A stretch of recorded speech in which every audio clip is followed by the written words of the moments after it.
Una de las cosas que más se busca en el arte es la innovación. Sobre todo, desde mediados del siglo XIX, se comenzaron a manifestar estilos, cuyas intenciones de soltar la tradición era una de sus banderas. Sin embargo, a través de toda la historia del arte, vemos cómo nuevas técnicas, como la invención de la pintura al óleo, han permitido importantes innovaciones a la hora de representar. También todo tipo de avance en el conocimiento científico, como la perspectiva, la anatomía y la botánica, o incluso en otras áreas como la teología y la filosofía, permitieron innovaciones en las artes. ¿Y qué decir de procesos sociales, como las colonizaciones, que también fueron cuna de nuevas técnicas y estilos? Y esto sucede en gran parte porque el humano tiene una natural y potente necesidad de explorar, y como consecuencia de sus descubrimientos, va introduciendo pequeñas innovaciones. Desde luego también el ego y la soberbia entran en juego. Nos gusta diferenciarnos, hacer algo antes que nadie, ser originales, destacar e impresionar.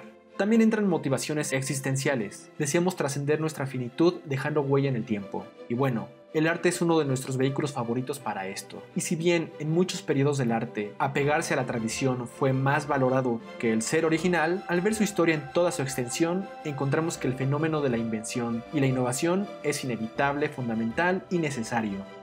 Pero, ¿cómo funciona esto de la innovación dentro de las artes? ¿En qué radica su importancia? ¿Cómo se reconoce una innovación? ¿Quiénes la validan? Y sobre todo, ¿hay un método para llegar a este punto de aportación tal que será tomado como una auténtica innovación? Pues vamos a verlo. Soy Israel Ávila y desde la Ciudad de México comenzamos.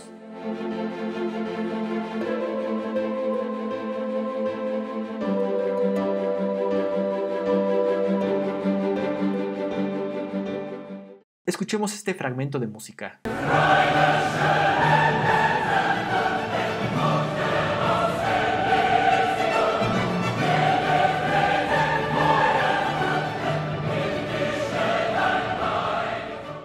Está bonita, ¿no?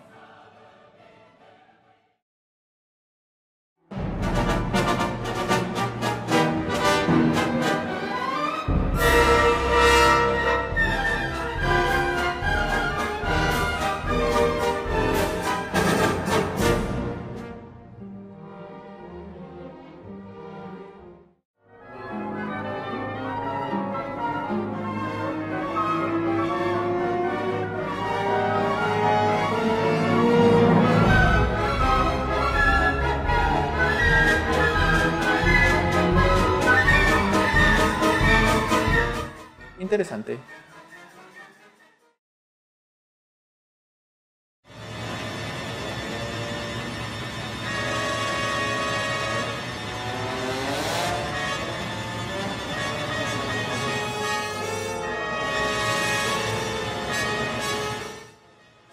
¿Qué pasó aquí? Ahora veamos esta pintura. Está linda, está linda.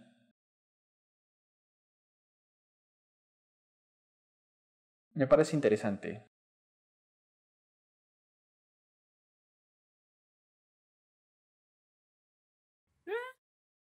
Imaginen que agarramos un Rothko, nos vamos al Renacimiento y se lo enseñamos a algún artista o mecenas de la época.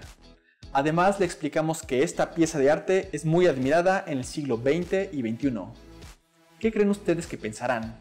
Sí, bueno, no sabemos, pero muy probablemente no entenderán lo que están viendo y mucho menos lo apreciarán como nosotros lo hacemos. Bueno, ni siquiera hay que poner un ejemplo ficticio. ¿Qué ha pasado cuando personas de una región se enfrentan por primera vez con el arte y estética de su misma época pero de otra parte del mundo?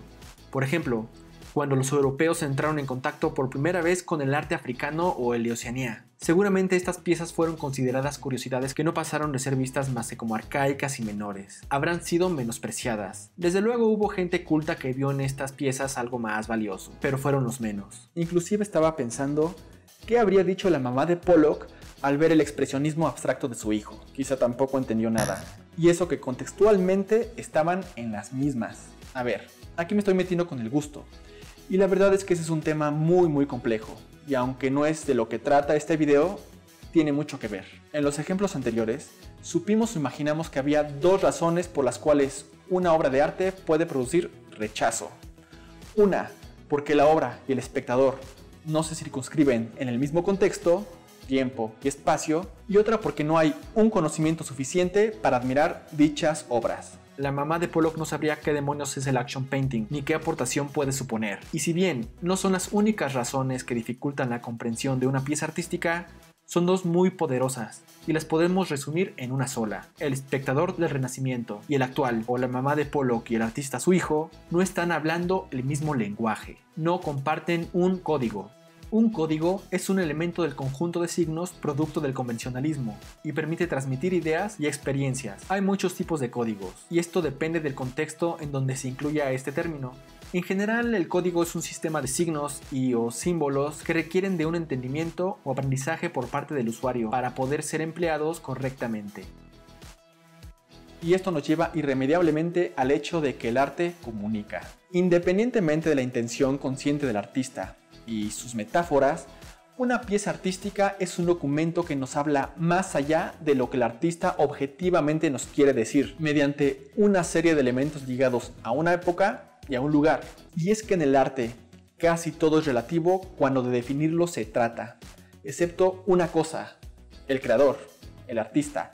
Nos vayamos a la época o región que sea, este es el elemento no variable y por ende ancla suprema de cualquier teoría del arte y sus temas de estudio adyacentes. Por eso el historiador y teórico del arte Gombrich nos dice: no existe realmente el arte con A mayúscula, tan solo hay artistas. O sea, la definición del arte debe estar ligada al hombre y sus condiciones materiales, mentales, estructurales, etc.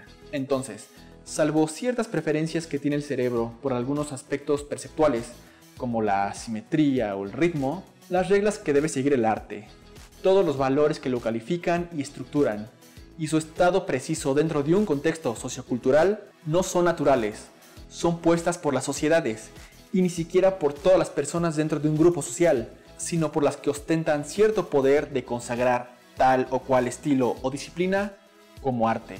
Y estas personas pueden ser otros artistas, los intelectuales, sujetos reconocidos dentro de instituciones culturales, universitarias o políticas, o personajes económicamente dominantes. Muchos de los artistas más afamados del siglo XXI tienen el lugar que tienen porque sujetos adinerados los llevaron a sus museos y así los consagraron frente a los públicos. Esto y otras cosas bastante interesantes las trata Pierre Bourdieu en su libro El sentido social del gusto.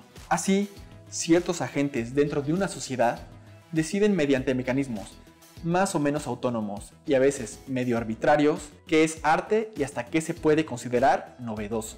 Y como consecuencia, avalarán las reglas estéticas que en un momento serán llamadas nuevas y luego tradicionales. Dicho fácil, nuestro acceso a ciertos códigos y su legitimación dependen de intereses de todo tipo. Pongamos un ejemplo sencillo. En el Renacimiento, Da Vinci introdujo una innovación desarrollando la técnica del esfumato, que es un efecto vaporoso que se obtiene por la superposición de varias capas de pintura extremadamente delicadas. Podemos imaginar que quienes vieron esta innovación quedaron impresionados.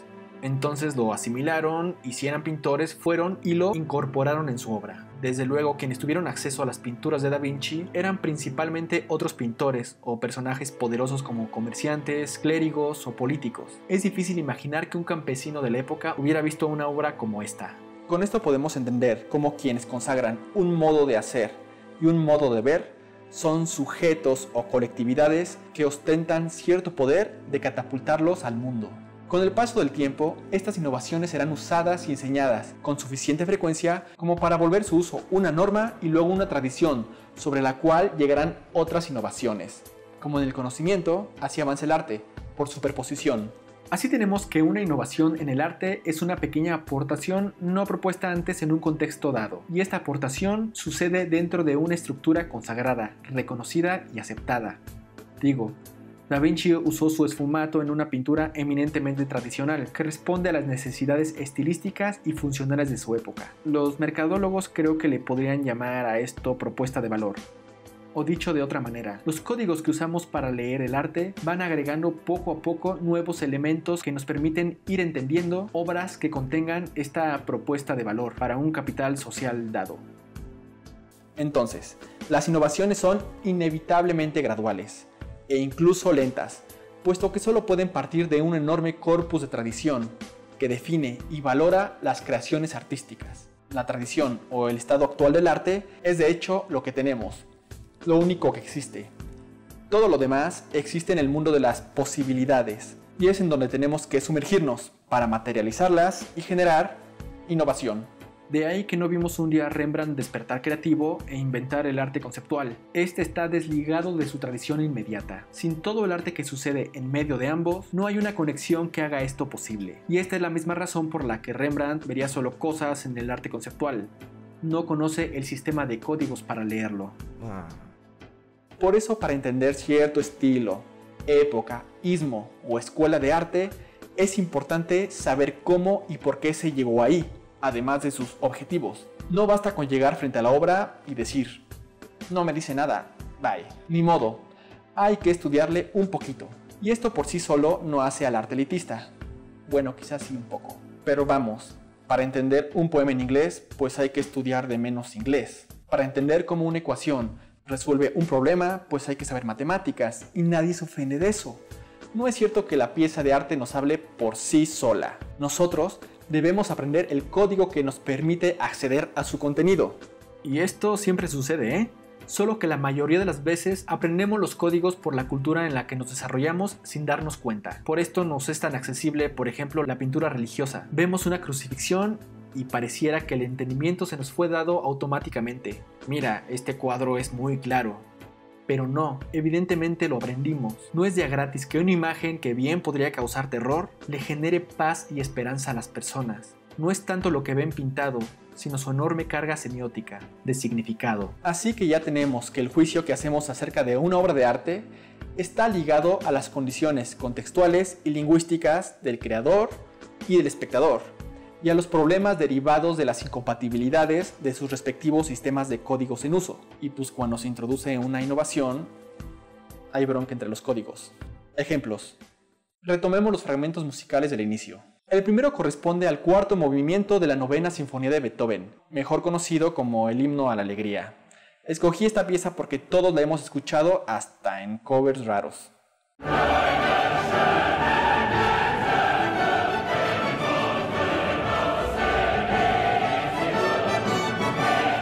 Al escucharla nos sentimos cómodos. Conocemos lo que suena y lo que está por sonar. Apreciamos su regularidad, estabilidad y consistencia. Hemos escuchado esta pieza o piezas del mismo periodo, el clásico, suficiente número de veces como para reconocer sus reglas. Y no porque las hayamos estudiado, sino porque nuestro cerebro las integró. Conocemos suficientemente bien la estructura de este estilo como para ser capaces de reconocer y hasta predecir qué caminos va a tomar una pieza aunque la escuchemos por primera vez. Por exposición, conocemos el código. La novena sinfonía es muy famosa, pero si les pusiera la tercera, aún sin que la hayan escuchado antes, la van a experimentar con familiaridad. Las expectativas que generó el haber escuchado otras piezas musicales de esta época o del mismo Beethoven son cumplidas y esto nos permite acceder con comodidad a la obra.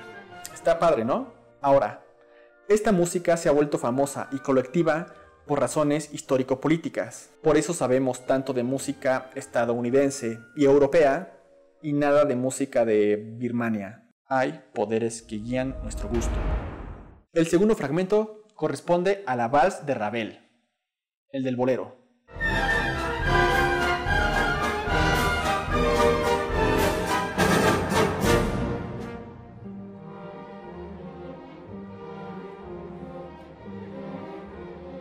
Todos, por exposición, sabemos de qué va un vals. Está en un compás de 3 tiempos, se acentúa el segundo, suenan muchos violines, sí, todo muy lindo, es muy cursi, casi nos imaginamos a la burguesía vienesa bailándolo. Pues esta idea que tenemos de cómo ha de sonar es la estructura, en este caso la estructura del vals. La llamaré también estructura previa, porque se va a actualizar. Y Ravel parte de esta estructura, pero nos da sorpresas, porque la rompe un poco. Toma caminos que no cumplen al 100% nuestra expectativa. Hay disonancias, innovaciones armónicas y rítmicas. No suena del todo a un vals. De repente aparece lo inesperado y nos trae confusión. Entonces, hay una estructura previa a la que se introduce cierta innovación. Nos confunde un poco, pero nos gusta.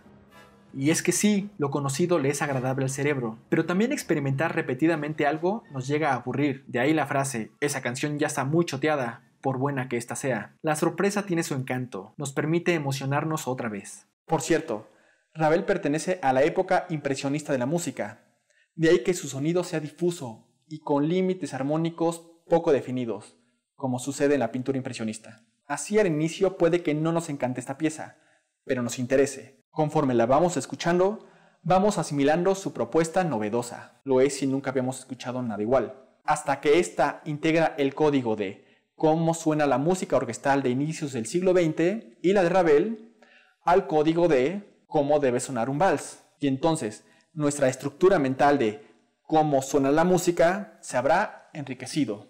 Y finalmente la vals nos encantará. Entonces estaremos listos para escuchar piezas similares y sentirnos cómodos con ellas, para luego, un día de tanto escucharlas, aburrirnos un poco y seguir nuestra búsqueda de nuevas y excitantes experiencias musicales. Es un ciclo, vivimos inconformes. Esta es la importancia de descubrir y crear algo que nos sea novedoso, nos emociona y nos hace sentir vivos. Lo nuevo mola. El tercer fragmento corresponde a Metástasis, de Iannis Xenakis.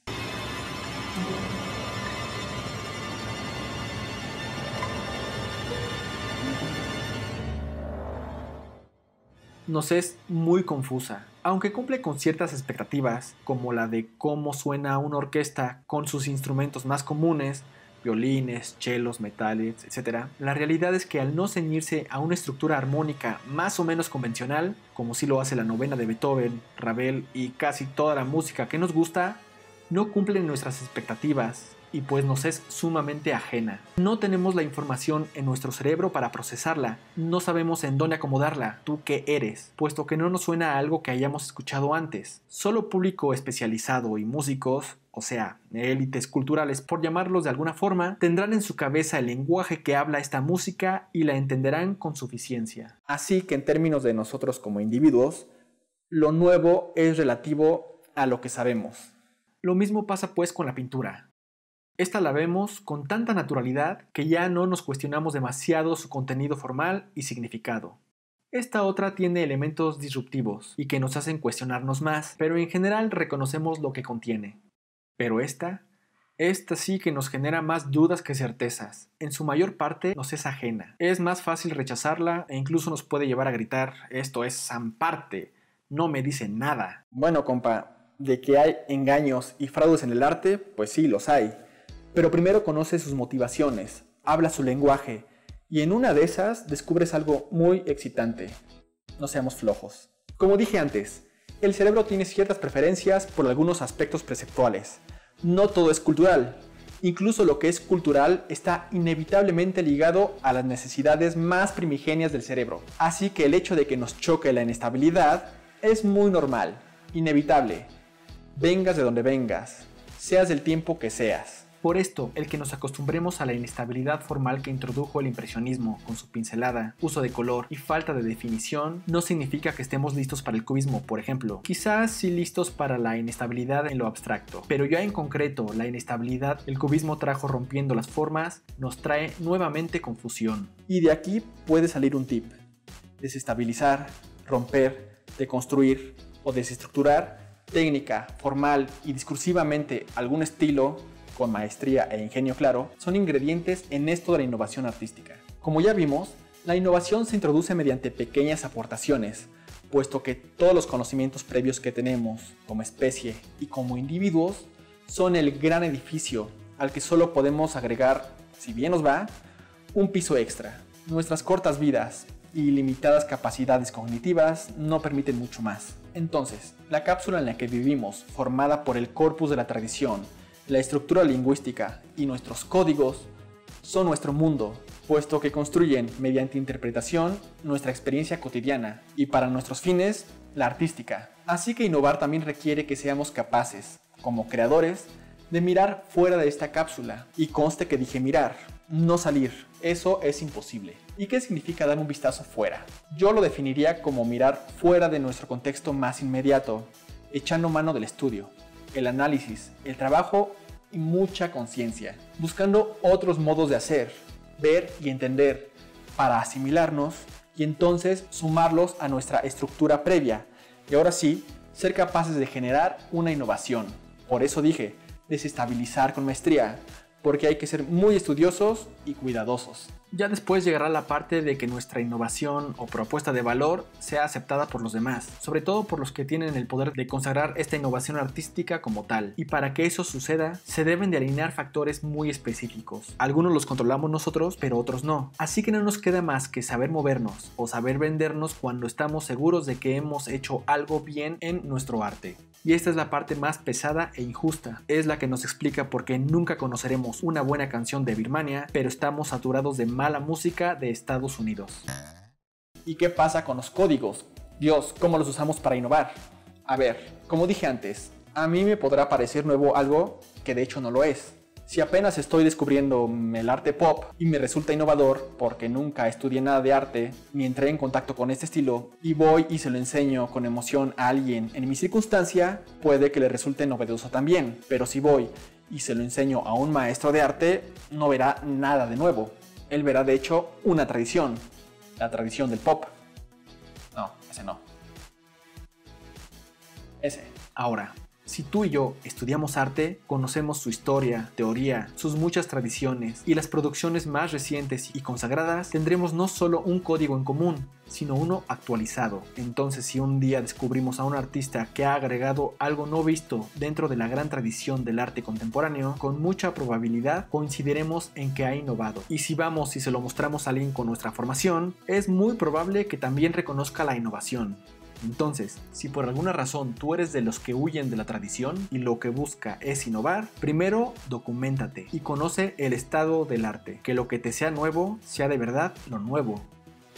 Así es como podrás tener la estructura previa sobre la cual te pararás bien firme. Echarás un vistazo a lo que sucede fuera de ella. Investigarás y estudiarás otros campos de acción, otras disciplinas u otras culturas. Los retomarás, asimilarás e integrarás para ampliar tus códigos y luego, con toda la maestría derivada de tu estudio, serás capaz de quebrar un poquito el cascarón de la tradición, desestabilizar y lanzar una pequeña, pero con suerte, importante innovación. Este tema, como cualquier otro dentro de las artes, es vasto. Aquí traté de retomar algunos conceptos e ideas, pero queda mucho más por tratar. Por eso te invito a opinar, a mostrar tu desacuerdo si es el caso. ¿Tú qué opinas de esto de la innovación dentro de las artes? ¿Este concepto se ha usado con fines poco positivos? Deja tu opinión en los comentarios. Si te ha gustado este video, da clic en la manita de me gusta y en la campanita. Y sobre todo, comparte el video. Con esto me estarás ayudando mucho para continuar con esta labor de divulgación. Gracias, nos vemos a la próxima.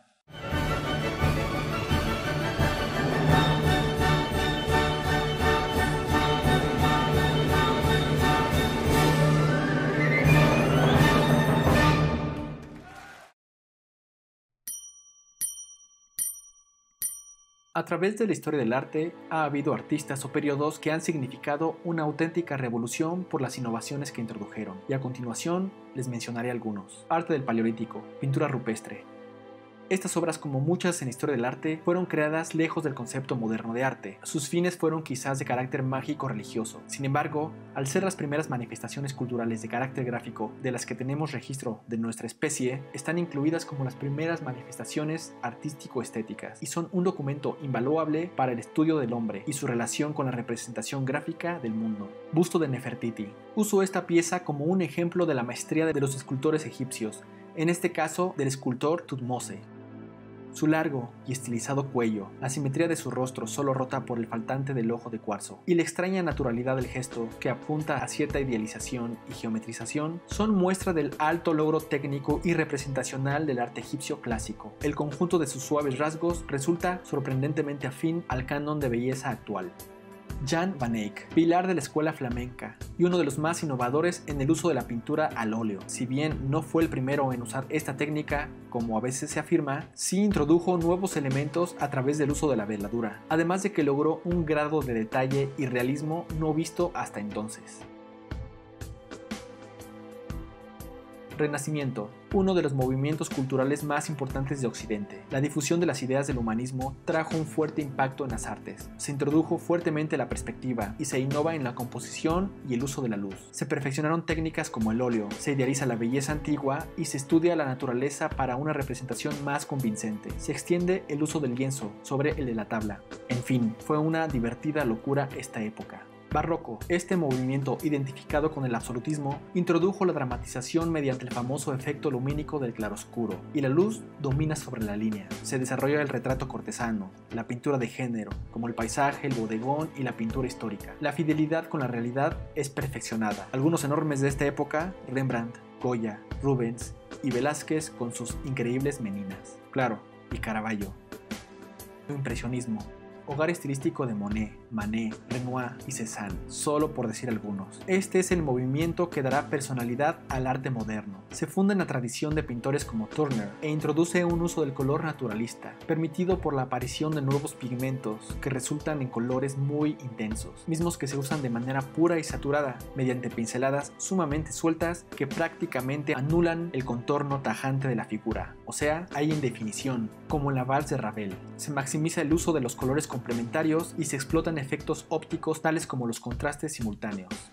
Malevich y el suprematismo. El artista ruso de origen polaco inauguró un movimiento llamado suprematismo que tenía como objetivo eliminar en la pintura cualquier referencia a la imitación de la naturaleza. Con ello logra un arte de espíritu abstracto en donde se usa la geometría como elemento único, debido a que no hace referencia a nada en la naturaleza. Esto, según el artista, permitía un arte supremo, no atado a nuestra experiencia con lo natural y los objetos. Cubismo. Tengo 2 videos dedicados en gran parte al origen de este movimiento. Abajo les dejo los enlaces. Este estilo desarrollado por Picasso y Braque tiene como característica principal los múltiples puntos de fuga que nos permiten deconstruir el objeto representado y mostrarlo, ya sea desde distintos ángulos simultáneamente o distorsionándolo de manera tal que la forma se subordine a las necesidades compositivas y creativas del artista. Duchamp y el Dada. Duchamp fue una de las figuras más influyentes del movimiento dadaísta e impulsor de la idea de que la creación artística es resultado de un puro ejercicio de la voluntad, sin necesidad estricta de formación, preparación o talento. Artista y teórico, fue también uno de los pioneros en el uso del ready-made, recontextualizando objetos cotidianos y volviéndolos piezas de culto artístico. Mucho se puede decir de ese artista y su trabajo, pero ya habrá ocasión para ello. Su nombre queda como uno de los fundadores del pensamiento artístico contemporáneo. Expresionismo abstracto. Movimiento surgido en Estados Unidos y comandado por artistas como Pollock y Rothko, hijo del arte abstracto europeo. Este estilo tiene como característica su elaboración en grandes formatos, y si bien los cromatismos suelen ser limitados, la aplicación de la pintura es sumamente expresiva, e incluso se deja muchas veces a la aleatoriedad ser partícipe. Por su característica fundamental, la de ser altamente expresiva, este movimiento permite una enorme cantidad de modos de soluciones pictóricas. Casi podemos decir que cada artista es un estilo. Hay tanto por decir, pero por ahora es todo. Adiós.